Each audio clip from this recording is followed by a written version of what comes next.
Hello दोस्तों, ये शरारा बनाया मैंने। इसके लिए मैंने कमर का 1/4 में 2 इंच जोड़कर निशान लगाया और आसन के लिए 13 इंच निशान लगा के लंबी लाइन खींच दी। क्रॉच एरिया के लिए 2.5 इंच आगे बढ़ाया, निशान लगाया और ऐसे कर्व शेप दे दिया। फ्रंट पार्ट के लिए मैंने 1 इंच डाउन किया और ऐसे तिरछा मिला दिया। मैंने बेल्ट के लिए 2 इंच एक्स्ट्रा ही रखा था और बैक पार्ट के लिए मुझे पीछे का हिस्सा बड़ा चाहिए, 2.5 इंच करीब, इसलिए मैंने पीछे का हिस्सा बड़ा रखा है। ये बैक पार्ट के लिए 2 इंच क्रॉच एरिया की साइड में हमें एक्स्ट्रा लगाकर लाइन खींच लेंगे।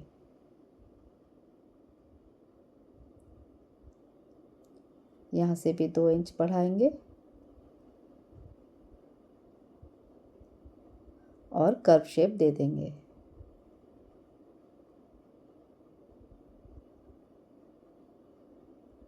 ऊपर की साइड भी हम 2.5 इंच बढ़ा लेंगे।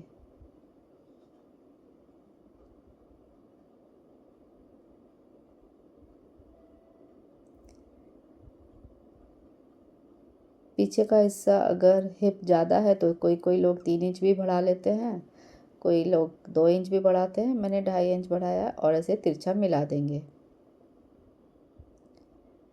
नीचे कई सारी लाइनें देख के परेशान ना हो। ये जो ज़्यादा गोलाई से मैंने लाइन खींची हुई है, ये नहीं करना चाहिए था, सीधी सीधी लाइन खींचनी थी। ये हम बैक पार्ट की कटिंग कर लेंगे।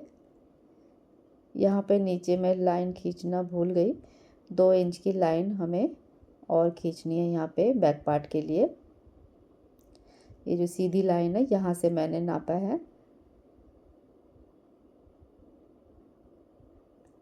2 इंच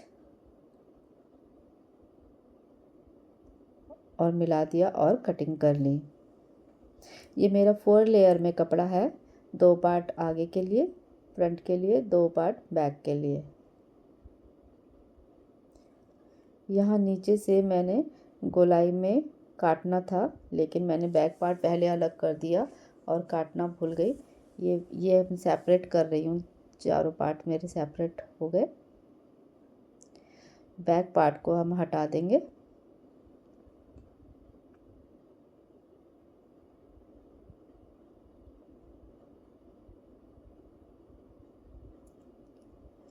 अब हम फ्रंट पार्ट की कटिंग कर रहे हैं।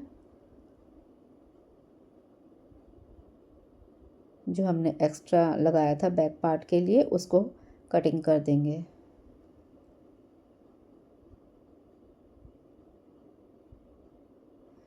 मैं इस गोलाई की बात कर रही हूँ। इस गोलाई को मैं बैक पार्ट में काटना भूल गई, मैंने पहले अलग कर दिया उसको। तो मैंने जब सिलाई करने बैठी थी तब मैंने काट लिया था।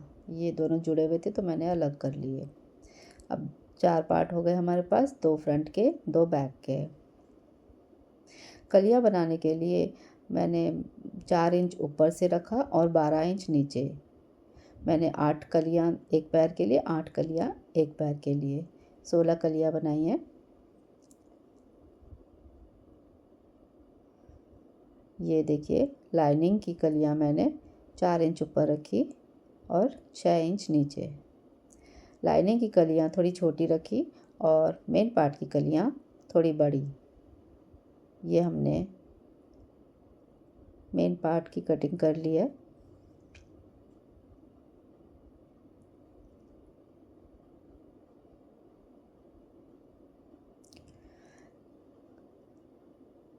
कलियाँ अगर थोड़ा सा ऊपर नीचे हो जाती है तो परेशान ना हो। अगर कभी जोड़ने के बाद ज़्यादा पड़ती है तो हम लोग उसमें सिलाई थोड़ा सा एक्स्ट्रा लगा देते हैं और बराबर बैठा लेते हैं।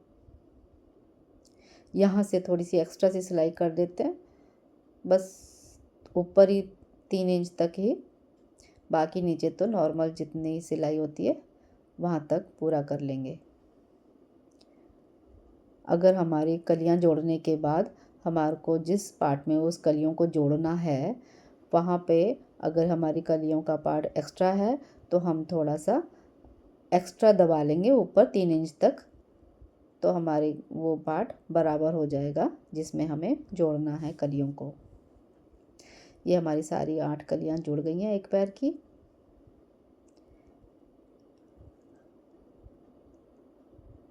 ये लाइनिंग की भी कलियां हो गई दोनों पैरों की। अब देखिए ये जो कलियां हैं, अच्छा हम लोग अब पॉकेट लगा रहे हैं।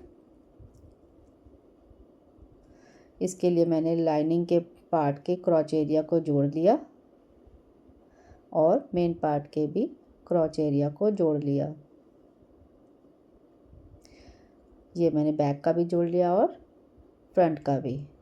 अब दोनों को हमने लाइनिंग और मेन पार्ट को साइड से और ऊपर से एक पैर की सिलाई मार ली ताकि दो इधर उधर ना भागे। ये पॉकेट के लिए मैंने 14 इंच लंबा और 8 इंच चौड़ा कपड़ा लिया और नीचे से गोल काट लिया। पॉकेट के एक हिस्से को हम हटा देंगे, एक को हम रखेंगे और उसके ऊपर हम सीधे हाथ की तरफ का हिस्सा फ्रंट पार्ट का हम वहाँ रखेंगे। ऊपर से हम 1.5 इंच छोड़ देंगे क्योंकि वहाँ पे बेल्ट आएगी मुड़ के, और 1 इंच एक्स्ट्रा छोड़कर फिर 5.5 इंच का निशान लगाएंगे। इसी 5.5 इंच में हमें सिलाई मारनी है, पॉकेट को अटैच करना है। ये सिलाई लगाने के बाद हमने कटिंग कर देनी है थोड़ी सी सिलाई बचाते हुए, और उस कपड़े को बैक साइड में ले आएंगे और अब हम दाब सिलाई लगा लेंगे।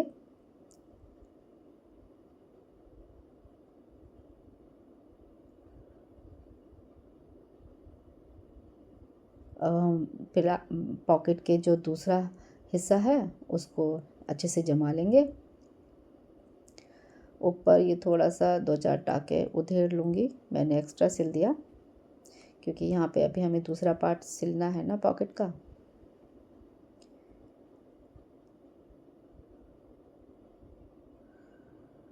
ये पॉकेट को हम ऐसे चारों तरफ से सिल देंगे।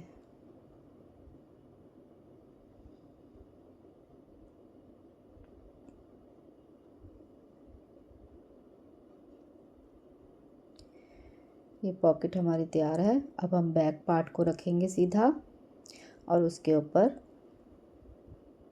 फ्रंट पार्ट को ऐसे उल्टा रखेंगे और पॉकेट की जो हमने दाब सिलाई लगाई है उसको उंगली से महसूस करते हुए सिलाई लगाएंगे। ध्यान रखेंगे कि वो दबे ना, हमारी पॉकेट बंद ना हो जाए। उस सिलाई से थोड़ा हटकर हम सिलाई लगाएंगे और पूरा नीचे तक सारे कपड़ों को आपस में जमाते हुए पॉकेट को भी सिलाई कर देंगे।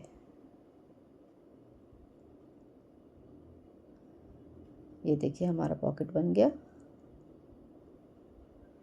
अब दूसरी साइड से भी हम सारे कपड़ों को आपस में मिलाते हुए सिलाई कर लेंगे।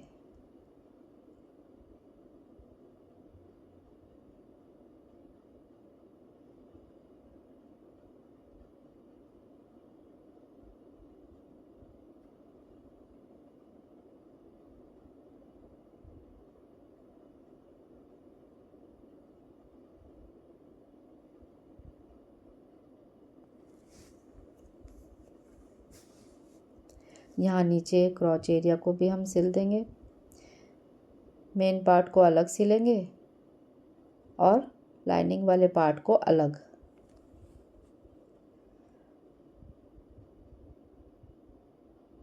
क्योंकि ये बार बार उधड़ जाता है अगर दोनों को एक साथ सिल देंगे तो।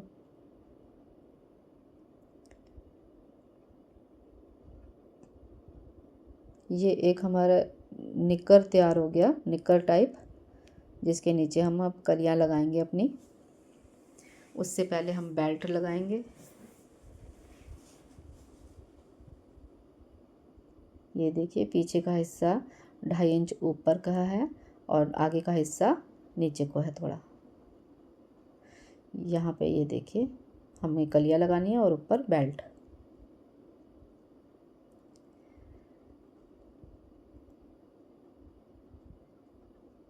ये जो नीचे का हिस्सा है इसके दोनों पार्ट को, फ्रंट वो लाइनिंग वाले पार्ट को और मेन पार्ट को हम आपस में अच्छे से सिल लेंगे, क्योंकि बाद में हमें कलियाँ भी सारे आपस में पकड़ के सिलने में दिक्कत ना हो।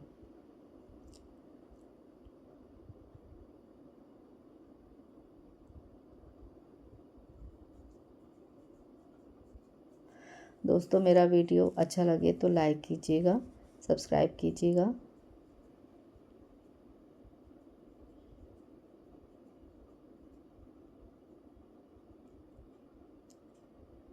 ये हमारा निक्कर अब तैयार है।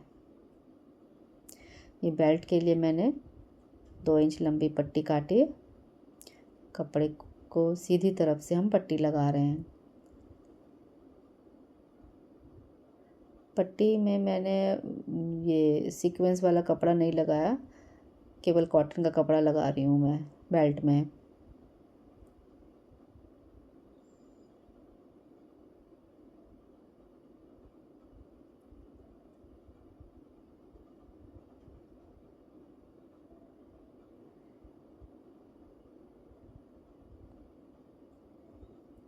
पूरी सिलाई कर लेंगे। जब मैंने पट्टी लगानी शुरू करी थी तो उसको थोड़ा सा मोड़ लिया था। अब ऊपर से पट्टी को ऐसे सीधी रख देंगे तो वह अब हम इसको इस तरीके से सिलाई मार लेंगे तो ये जुड़ जाएगा आपस में।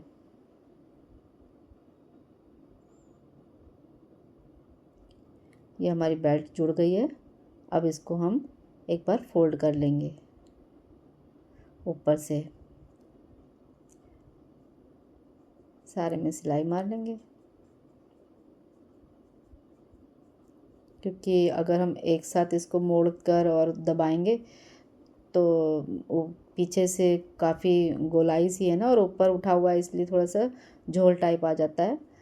तो अब इसको हम सिलाई ऐसे दबाते हुए पिन से सिक्योर कर लेंगे। सारा जो सिलाई है ना जहाँ से बेल्ट जोड़ी है उसको दबाते हुए अंदर की तरफ, बेल्ट के अंदर की तरफ दबाते हुए सिल लेंगे, पिन लगा लेंगे। और जो पॉकेट है ना वो हमने 1.5 इंच नीचे लगाई थी। अब जब ये बेल्ट उसके ऊपर आएगी तो वो पॉकेट भी अटैच हो जाएगी ऊपर से। पॉकेट को अच्छे से जमा लेंगे। अब बेल्ट इसके ऊपर आ जाएगी, पॉकेट भी अच्छे से सिक्योर हो गई।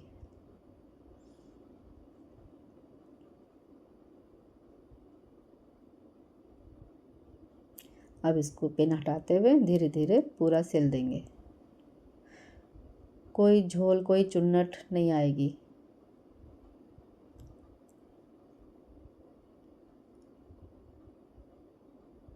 और थोड़ा सा हिस्सा हम बचा के रखेंगे क्योंकि उसमें से हमें लास्टिक डालनी है। लास्टिक को अपनी कमर के हिसाब से नापेंगे और मैंने 3 इंच कम रखा, क्योंकि लास्टिक खींचेंगे ना। कई लोग 5 इंच कम रखते हैं लास्टिक को, लेकिन मेरे पेट में थोड़ा दर्द सा होता है इसलिए मैंने 3 इंच का कम रखा है बस। जैसे 25 इंच अगर आपकी कमर है तो 22 इंच मैंने लास्टिक रखा। थोड़ा सा हिस्सा जो बचा के रखा था वहाँ से मैंने लास्टिक को सेफ्टी पिन के द्वारा अंदर डाल दिया।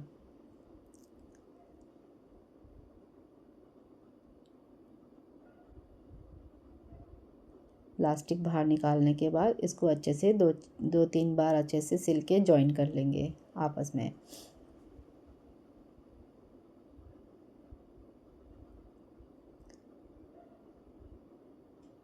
अब कपड़े को अच्छे से खींच कर सारी चुनटें एक बराबर कर लेंगे, कहीं पे ज़्यादा कम ना हो। अब कपड़े को जहाँ से हमने बचा दिया था ना लास्टिक घुसाने के लिए, तो वहाँ से उसको सिल देंगे। ऐसे से खींच कर सब तरफ चुनटें बराबर कर लेंगे। अब बीच में एक सिलाई लगा देंगे लास्टिक को खींचते हुए। अगर ये सिलाई नहीं लगाएंगे तो अंदर लास्टिक पलट जाती है या घूम जाती है, या मतलब ऐसे रस्सी टाइप बन जाती है कभी कभी। अब ऐसे सिलाई लगाने से कहीं नहीं जाएगी इलास्टिक। ये देखिए हमारा एक निक्कर तैयार हो गया। अब इसके नीचे हम कलियाँ लगाएंगे। ये हमारी कलियाँ हैं, मैं इसकी बता रही थी। जैसे अगर कभी ज़्यादा बैठे तो एक एक्स्ट्रा छोटी सी 3 इंच तक सिलाई मार देते हैं, तो वो कली का हिस्सा कम हो जाता है।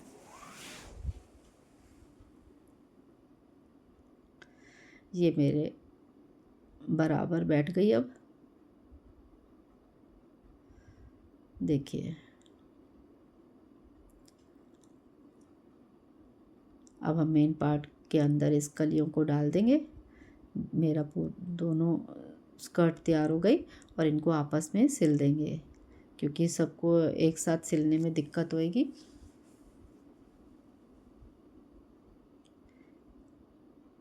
लाइनिंग के पार्ट को और मेन पार्ट के पार्ट को सिल देंगे।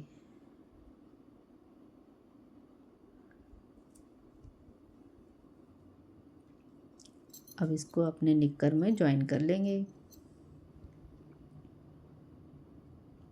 इसी प्रकार दूसरे पैर का भी ज्वाइन कर लेंगे।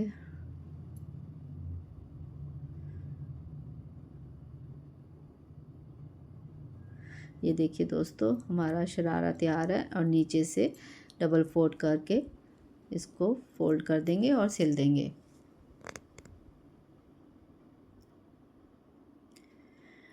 दोस्तों पसंद आया तो लाइक कीजिएगा, सब्सक्राइब कीजिएगा। कैसा लग रहा है सूट बताइएगा, कमेंट कीजिएगा। मेरी बेटी पहन के खड़ी है।